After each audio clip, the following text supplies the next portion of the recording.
Hello student, তোমরা যারা ক্যালকাটা ইউনিভার্সিটির আন্ডারে থার্ড সেমিস্টারের ছাত্রছাত্রী আছো এবং তোমাদের ইতিহাস সাবজেক্টটা মাইনর সাবজেক্ট হিসাবে আছে, তোমাদের জন্য আজকের ক্লাসটা খুবই গুরুত্বপূর্ণ। তোমাদের যাদের জেনারেল কোর্স অর্থাৎ এমডিসি কোর্স আছে, তোমাদের এটা মাইনর 1 পেপার, এবং তোমরা যারা অন্য কোনো একটা সাবজেক্টে অনার্স নিয়ে পড়াশোনা করছো, তোমাদের এটা মাইনর 2 পেপার।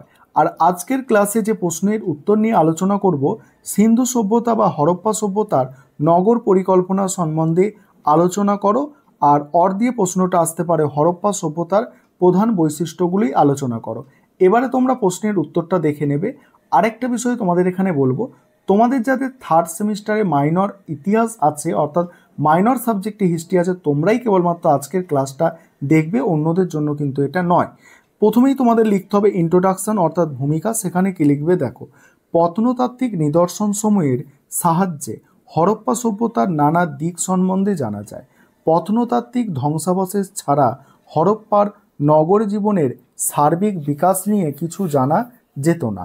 হরপ্পা সভ্যতা নিঃসন্দেহে একটি উন্নত ধরনের নাগরিক সভ্যতা। সিন্ধু উপত্যকা ছিল বন্যা কবলিত, তাই এখানে বারবার বাড়ি নির্মাণের প্রয়োজনীয়তা দেখা দেয়। কাজেই প্রায় 1000 বছর ধরে হরপ্পা ও মহেঞ্জোদারো নগর পরিকল্পনা প্রায় একই রকম ছিল। এবার হচ্ছে পয়েন্টটি দেখো, নগর পরিকল্পনার ছক। হরপ্পা সভ্যতার শহরগুলির পরিকল্পনা একই ধাঁচের ছিল। প্রায় প্রতিটি শহরে উঁচু নিচু এই দুই ভাগে বিভক্ত ছিল। নগরের উঁচু এলাকাকে বলা হতো সিটাডেল, যা সাধারণত নগরের পশ্চিম প্রান্তে অবস্থিত। হরপ্পাতে এই অঞ্চলটি প্রাচীর দিয়ে ঘেরা ছিল। এখানে নগরের ধনী লোকেরা বসবাস করত, তাই বড় বড় ইমারত শহরের এই এলাকায় ছিল। তারপরে বলা হচ্ছে হরপ্পা ও মহেঞ্জোদারো শহরের শস্যাগার ও মহেঞ্জোদারোর স্নানাগারও এই অঞ্চলে অবস্থিত ছিল। অপেক্ষাকৃত দারিদ্র মানুষরা বাস করত নগরের নিচু এলাকায়। দু কামরা বিশিষ্ট কুঁড়ে ঘরের সন্ধান পাওয়া গেছে। তারপর পরের পয়েন্ট হচ্ছে ইটের তৈরি বসতবাড়ি। উঁচু নিচু উভয় এলাকাতেই ইটের ব্যবহার লক্ষ্য করা যায়। পোড়া ইট ও রোদে শুকানো ইট এই দুই রকমই ব্যবহৃত হতো। তবে অবস্থা সম্পন্ন লোকেরা পোড়া ইট দিয়ে তৈরি মজবুত বাড়ি তৈরি করত। সাধারণ মধ্যবিত্ত লোকেদের প্রতিটি বাড়িতেই বর্গাকৃতি উঠান, বেশ কিছু ঘর ও রান্নাঘর থাকতো। বাড়িতে কোনো জানালা ছিল না, কিন্তু হাওয়া চলাচলের জন্য ওপরে পাথরের ঝাঁঝরি লাগানো থাকতো। প্রবেশদ্বার ছিল বাড়ির এক পাশে। প্রতি বাড়িতেই স্নানাগার থাকতো। তারা নিয়মিত স্নানে অভ্যস্ত ছিল। তারা বেশ স্বাস্থ্য সচেতন ছিল এবং প্রায় প্রতি বাড়িতেই একটি করে কুয়ো থাকতো। তারপরে আছে দেখো জল নিকাশি ব্যবস্থা। পরের পয়েন্ট, হরপ্পা সভ্যতায় প্রধানত নগরগুলিতে বিস্ময়করভাবে উন্নত জল নিষ্কাশন ব্যবস্থা দেখতে পাওয়া যায়। জমা জল যাতে আবর্জনা সৃষ্টি করতে না পারে, তার জন্য হরপ্পাবাসীরা খুব সচেতন ছিল। প্রতিটি বাড়ির সঙ্গে সংযুক্ত ছোট ছোট নালা বেয়ে জল বাইরে আসতো। আর শহরে ছিল ইট দিয়ে ঢাকা বৃহৎ নালা, যেখানে সমস্ত জমা জল গিয়ে পড়ত।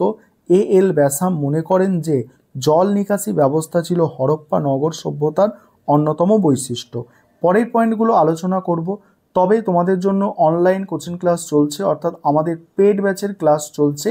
তোমরা যারা পেড ব্যাচে অ্যাডমিশন নিতে চাইছো, এই নম্বরে যোগাযোগ করতে পারো 912300005218। এই নম্বরে তোমরা যোগাযোগ করে পেড ব্যাচে অ্যাডমিশন নিতে পারো। আমাদের সপ্তাহে 2 দিন করে রেকর্ডেড ক্লাস থাকে, তার সঙ্গে সমস্ত পিডিএফ নোটস দেওয়া হয় এবং তার জন্য পার মান্থ 200 টাকা করে ফিস নেওয়া হয়।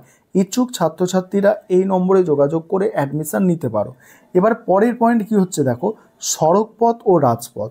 রাস্তা নির্মাণের ক্ষেত্রে হরপ্পা সুচিন্তিত পরিকল্পনা গ্রহণ করেছিল। হরপ্পা, মহেঞ্জোদারো, লোথাল ও কালীবঙ্গান একই ধরনের রাস্তা দেখতে পাওয়া যায়। প্রধান রাস্তাগুলি প্রায় 30 ফুট চওড়া ছিল। আধুনিক শহরের মতো এখানেও আধুনিক শহরের মতো এখানেও বড় রাস্তা থেকে ছোট রাস্তা ও সেখান থেকে গলিপথ বেরোতো। তারপরের পয়েন্ট আছে কি, মহেঞ্জোদারো স্নানাগার। বড় বড় ইমারত ছিল হরপ্পা সভ্যতার নগরের বৈশিষ্ট্য। এই বিষয়ে প্রধান উদাহরণ ছিল মহেঞ্জোদারোর বিখ্যাত স্নানাগারটি। 39 ফুট দীর্ঘ, 23 ফুট চওড়া, 8 ফুট গভীর এই স্নানাগারটির দুপাশে ওঠানামা করার জন্য সুন্দর সিঁড়ি ছিল। নিকটে অবস্থিত একটি কুয়ো থেকে এই স্নানাগারের জল সরবরাহ হতো এবং আরেকটি নালা দিয়ে জল বাইরে যেত। জলাশয়ের চারধারে ছোট ছোট ঘর ছিল। পরের পয়েন্ট হচ্ছে শস্যাগার। হরপ্পা ও মহেঞ্জোদারোয় অবস্থিত দুটি শস্যাগার হরপ্পা সভ্যতার নাগরিক বৈশিষ্ট্যকে সূচিত করে। আর এই শস্যাগারের প্রায় আয়তন 9000 বর্গফুট। এটি দুটি সারিতে বিভক্ত। প্রত্যেকটি আয়তন ছিল 50 ফুট দীর্ঘ, 20 ফুট চওড়া। এছাড়া শস্যাগারটির দক্ষিণ দিকে একটি উঁচু মঞ্চের সন্ধান মিলেছে। এই মঞ্চের মেঝে থেকে প্রাপ্ত গম ও যবের দানা, তুষ প্রভৃতি থেকে অনুমান করা হয় যে এই অঞ্চলগুলিতে শস্য মাড়াই করা হতো। ফসল মাড়াইয়ের জায়গাটির সঙ্গে সংযুক্ত দুটি সারিতে অনেকগুলি ছোট ছোট কুঠরি দেখা যায়। তারপরে দেখো মহেঞ্জোদারোর বৃহৎ ইমারত। সিটাডেল এলাকায় যে প্রধান ইমারতগুলি পাওয়া গেছে তার মধ্যে মহেঞ্জোদারোয় পাওয়া 250 ফুট দীর্ঘ ইমারতটি সবচেয়ে উল্লেখযোগ্য। তবে পুরাতত্ত্ববিদরা কেউই নিশ্চিতভাবে বলতে পারেনি এই ইমারতটি আসলে কী কাজে ব্যবহৃত হতো। এটি কি রাজপ্রাসাদ ছিল? ঐতিহাসিকরা সেই সম্বন্ধে নিশ্চিতভাবে কিছু বলতে পারেনি, কারণ শাসক গোষ্ঠীর অস্তিত্ব সম্বন্ধে কিছুই জানা যায় না। তবে কোনো প্রশাসনিক ব্যবস্থা নিশ্চয়ই ছিল। তা না হলে হরপ্পা নগরগুলিতে নিয়মমাফিক রাস্তা পরিকল্পনা, ওজন পরিমাপ পদ্ধতি, সর্বত্র সমান মাপের ইটের ব্যবহার, নগরগুলির গঠন পরিকল্পনা, সমতা ইত্যাদি কোনো কিছু বজায় রাখা সম্ভব ছিল না। এবারে উপসংহারটা একটু তোমরা দেখবে। উপসংহারে কি বলা হচ্ছে, অধ্যাপক A.L. ব্যাসামের মনে করেন যে হরপ্পা সভ্যতায় রক্ষণশীল চরিত্র ও নগর পরিকল্পনার মধ্য দিয়ে ফুটে উঠেছে। হরপ্পা সভ্যতার সূচনা থেকে তার পতন পর্যন্ত সহস্র বছর ধরে নগর পরিকল্পনা ও রাস্তার ধরন প্রায় একই রকম রয়ে গিয়েছিল।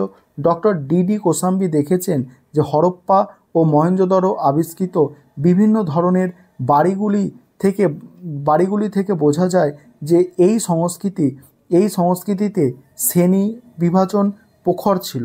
প্রাচীন সভ্যতার দুনিয়ায় হরপ্পার নগরগুলি নিজস্ব বৈশিষ্ট্যে সমুজ্জ্বল ছিল। এই ছিল তোমাদের আজকের ক্লাস।